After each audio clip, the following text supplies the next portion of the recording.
I'm looking on the computer today and my computer hasn't been working for days. This is like the second day. So I'm gonna do something about it. Open the door. This is my bag. I took it out of the packet because mice feces everywhere. This usually does the trick. Don't tell anyone. Because you're not supposed to do that technically. We'll see if this works. Oh, so traumatizing for things not to actually work. So far, so good. No internet. Just wait a few minutes. This is the name of my new book, so I have to relabel it. So it was originally that one, Tough Life. So I just have to rename it.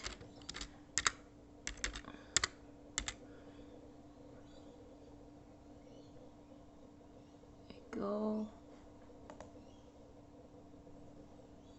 This is my list of draft ideas, and so it's like they're not like stories and they're not written, they're just like ideas. And so that one was just upgraded to having had been away from an idea into an actual story.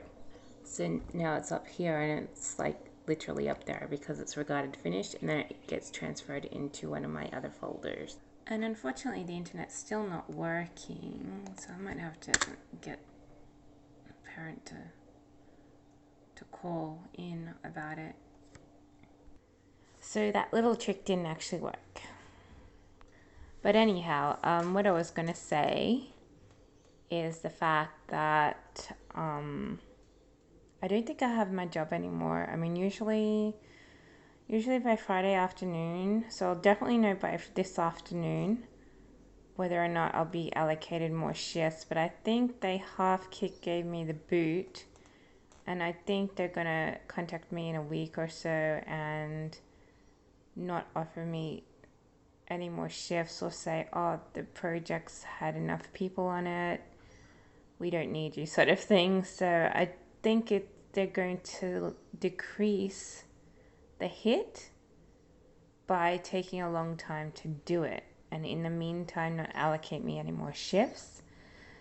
And I'm like, oh gee. At first they were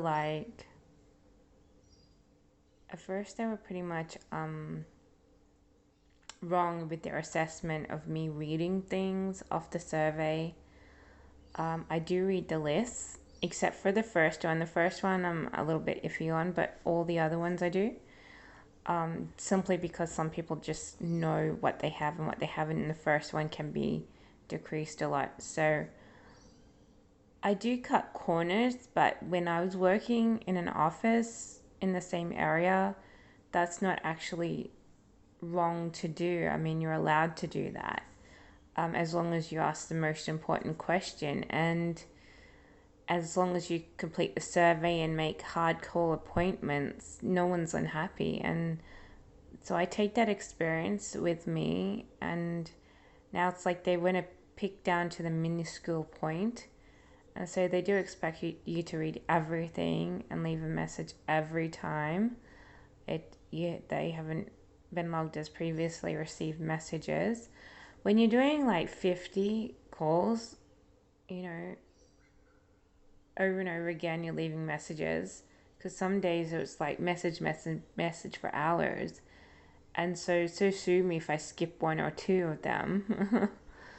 But obviously that makes a bad impression, and they could hear me keyboarding because I do fiddle around with the computer when I'm not waiting for a call, because sometimes you're 20 minutes waiting for a call, and so I'm just like typing a few notes here and there.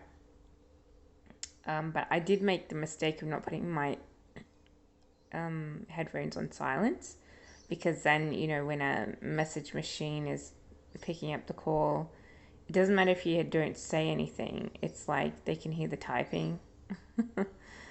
And I do fairly loud typing with the tips of my fingers, and obviously that probably left the worst impression. So I'm not saying I'm perfect, I'm not saying it's wrong, but I just think, well, usually if you work in an office, there's a little more leeway. But saying that, I've only had one job in the area where it was going to be long term. They only cared about as long as you finish the survey, everyone's happy. As long as you get enough surveys, that's what they were trying to pursue. How many surveys you actually complete over, various other things, and this one's like pick everywhere, and yeah. So I feel like a little bit of a mangy goat. But I think I've definitely lost that job now. So yeah. So I've been put on the bit of the bad side with that work. So I think it's over. I think they're just, like I said before, I think it's just like they're taking a long time to tell me it. Because otherwise it's like a hit and a pound, and they're like, well, we liked our conversation with you. You seem worthy and pretty intelligent, and they didn't feel like just saying, we're going to let you go. I mean, they could have, but they didn't. And and they were like, oh, she does sound nice though. Or maybe we shouldn't do it today. So that's sort of what it seems like. But because I'm not getting any shift invites like usual, it's like, I think that's just a telltale sign that they're just going to fire me in the next week or two. They're just taking a while to do it because they apparently like the way I talked and stuff, I think. And so I think they're going to just sit on it and not offer me shifts. And then after a couple more weeks, maybe they'll let me go and say, look, and maybe they'll change the direction of the reason and be like, oh, our workload's decreased and we need to let some people go and stuff like that. So I think rather than say, oh, you're not doing this right, you're not doing that right, giving you no avenue to fix it up. I mean, it's the first time anyone said anything about it.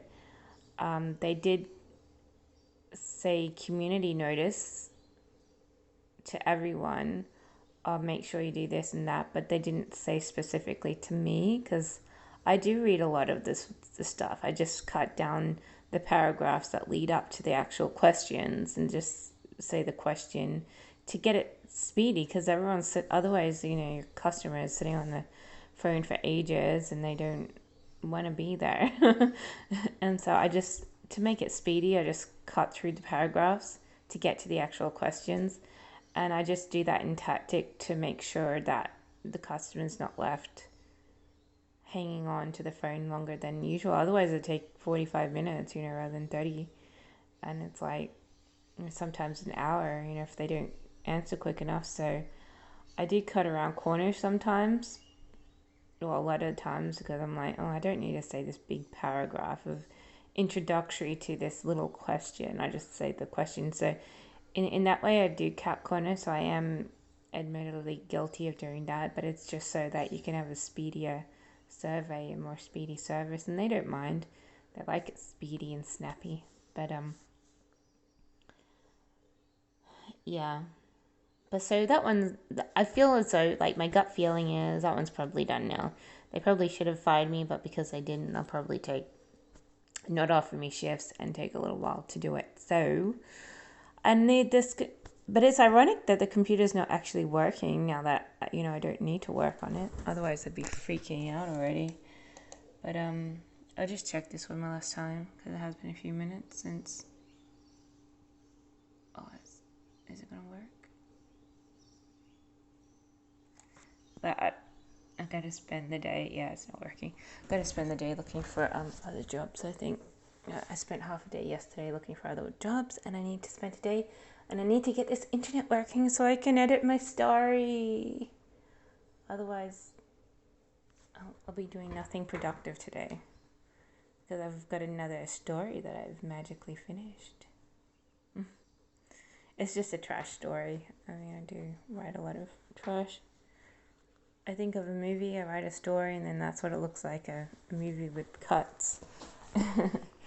I was a little like, oh, maybe I should do a little more depth, but especially at the end, it needs to be a longer argument to hit the point that she's not ever coming home.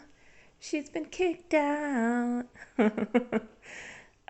So I don't know. I need that internet working so I can do the spell checking and shove it online, and then I'll be like, there's another masterpiece that doesn't sell